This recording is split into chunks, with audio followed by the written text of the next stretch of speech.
Bonsoir à tous. Alors aujourd'hui, je reçois une question d'un de mes fans, Franck Abed, royaliste intransigeant de son État. Il me pose la question, il y a pas mal de critiques sur la nomination de Richard Ferrand au Conseil constitutionnel, moi le premier d'ailleurs, et il me dit, oui, mais d'accord, mais toi, t'aurais nommé qui? Et là encore, nous retombons sur la base logique de JL Citoyen depuis 7 ans. Vous êtes tous dans le qui, alors que moi, je suis bien seul d'ailleurs, je suis dans le quoi. Alors on va prendre le problème à l'envers.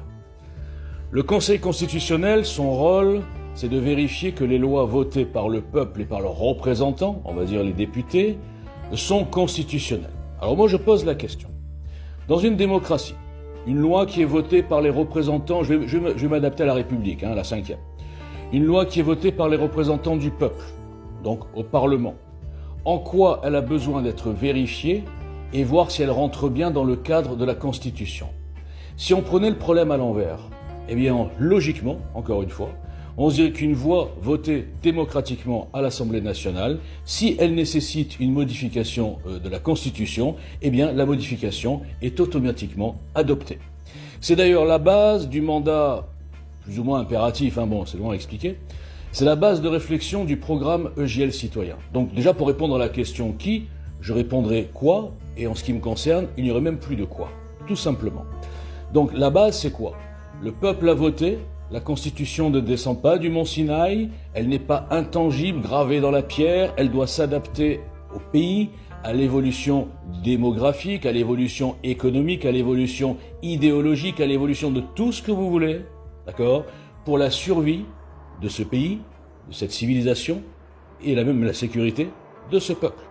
Donc tout ce qui vous enferme dans cette constitution qui n'est absolument plus adaptée à plein de niveaux, parce que eux profitent de ce système, et ça facilite l'application, je mélange tout, des deux plans mondialistes connectés, dont personne ne parle, eh bien tous ces gens, ils vous enferment parce que justement, ils en profitent. Et c'est là que tous les sujets mènent à Rome, si j'ose dire, et quand vous comprendrez le quoi avant le qui dans tous les sujets politiques, vous aurez fait un grand pas vers EJL, citoyen, mais qui n'existe plus, mais alors vous aurez fait un grand pas vers le nouveau front de droite. Merci. Bonjour Pierre, je crois pouvoir humblement vous démontrer point par point que vous vous trompez. Vous vous trompez, j'ose le dire, comme absolument tous les chroniqueurs et les politiciens et les pseudo-politiciens, comme Jean Messia par exemple, qui disent un peu ce que vous dites. La 5e République est très bien, ça n'est juste qu'une question d'hommes.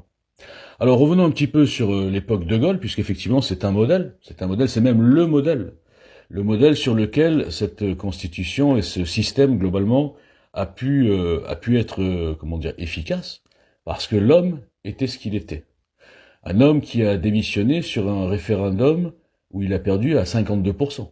C'est pas genre 70%, il s'est pris une raclée. Donc un homme comme ça, déjà, n'est pas fait du même bois que les hommes que nous avons, que vous le vouliez ou non. Ensuite, n'oublions pas que justement ce référendum était tellement compliqué, je ne sais même pas si les gens... Moi je l'ai relu, j'ai relu un petit peu. Même moi, je suis pas une lumière, mais même moi, franchement, je ne comprends pas comment ce qu'il avait proposé a été refusé, parce que c'était vraiment le bon sens.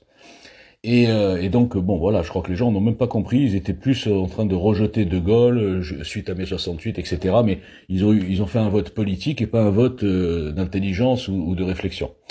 Néanmoins, il est parti. Bon. Aujourd'hui, vous avez vu que depuis 2008, la trahison de la parole du peuple, il n'y a plus de référendum. Ils savent. Ils savent qu'on dirait non, quoi qu'ils disent. Alors, pour revenir plus sérieusement, n'oublions jamais que l'époque de Gaulle n'a rien à voir avec l'époque d'aujourd'hui. Il n'y avait déjà, je ne pense pas que la justice était à ce point-là infiltrée par une idéologie wokiste, gauchiste, socialo-progressiste, immigrationniste, etc. Donc déjà, il n'avait pas ce mur devant lui. Deuxièmement, il n'avait pas l'Union européenne, la CEDH, les GOPÉ, etc. Troisièmement, la population française, la démographie n'était pas du tout celle qu'elle est aujourd'hui. Il n'y avait pas autant de binationaux qui sont parfois anti-France, et qui ont pourtant le droit de vote. Il n'y avait pas entre 35 et 40% de naissances qui sont d'origine extra-européenne, il n'y avait pas autant d'invasions migratoires, il n'y avait pas autant d'insécurité, il n'y avait pas, enfin bref, il n'y avait pas autant, c'est incomparable. Aujourd'hui, vous mettez un De Gaulle, vous le faites sortir du chapeau je ne sais pas d'où, vous le placez à l'Élysée, et il ne pourra quasiment rien faire. Pourquoi? Combien d'exemples on doit donner? L'expulsion de Doualem, par exemple, qui a été invalidée par un vulgaire tribunal administratif, idéologique, on peut le dire. La loi immigration, qui a été émasculée par le Conseil constitutionnel, d'accord. Et peu à peu, on s'aperçoit qu'on revient à la dictature des partis, si j'ose dire. Avec les trois blocs, on s'aperçoit les alliances, les jeux de politique politicienne, et la Cinquième République, vous pouvez quand même le constater, elle ne fonctionne pas quand il y a trois blocs. Ou alors au prix de vraiment de recul et de trahison même de ses électeurs. Je parle du point de vue des partis. Alors, si vous aviez jeté un coup d'œil sur le système que propose JL depuis 2017, vous apercevriez que c'est vraiment, j'ai même pas fait exprès, à vrai dire, c'est vraiment un retour vers le gaullisme, justement. Un retour vers le gaullisme, mais pas du tout dans le côté homme providentiel tout pouvoir, d'accord, mais dans le côté simplification des strates politiques, et quelque part un contrat de confiance entre l'homme et son équipe, c'est-à-dire que j'inclus un poste de vice-président dans ce schéma, un contrat de confiance donc entre l'homme, le candidat bien sûr, le qui, et son équipe avec le peuple, qui va réduire fortement l'impact des partis politiques et aussi qui va réduire fortement le nombre d'élus. Et ça, c'était un peu dans son référendum, quand on voit la réforme du Sénat et des régions. Et qui va justement dépolitiser aussi les régions. Bon, ça c'est un autre sujet. Ce qui veut dire en clair que le programme, la proposition EG le citoyen, se rapproche du gaullisme, tout en tirant les leçons et en réparant les dérives de la Cinquième République actuelle, qui aujourd'hui, vous pouvez monter au ciel et descendre, je vous le répète, tout le volet de la justice est à réformer en profondeur. C'est le volet de la justice qui permet, c'est ce que j'appelle moi la dictature idéologique. C'est le volet de la justice, avec son idéologie dominante, hyper dominante, qui permet justement tout ce qui aujourd'hui tue la France, à peu près tout, en tout cas pas tout, mais bon, en grande partie. Et vous rajoutez l'Union européenne, et vous avez, on va dire, les deux coupables.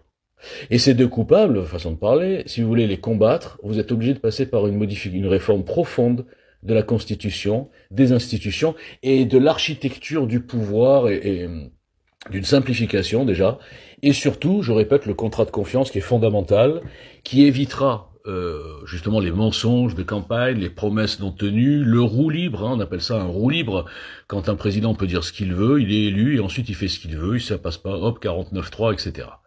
Donc tout ça, c'est le projet de JL Citoyen que nous allons bien sûr transformer en NFD, en tout cas sur ce volet. Nous allons sans doute améliorer, parce qu'il y aura des nouvelles personnes qui vont amener des idées, et peut-être vous d'ailleurs, si vous regardez un petit peu.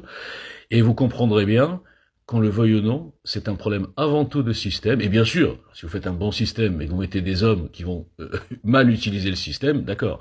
Donc c'est un problème avant tout de système. Et ensuite, bien sûr, qu'il faut maintenant mettre au pouvoir des gens qui sont là pour la France, qui ne sont pas là pour leur boutique, ou pour leur carrière, ou pour leur ego, et qui sont bien sûr patriotes, qui sont lucides, qui n'auront pas peur d'être traités au début, imaginons la mise en place et l'application du programme EGL, enfin quelques volets, qui n'auront pas peur au début d'être traités de tout, parce qu'évidemment, il faudra quelques temps pour changer la mentalité, pour casser l'idéologie, pour reprendre en main notre service public, nos médias publics qui sont tous infiltrés. Eh bien tout ça, aujourd'hui, dans les institutions actuelles, même le général de Gaulle serait impuissant. Merci.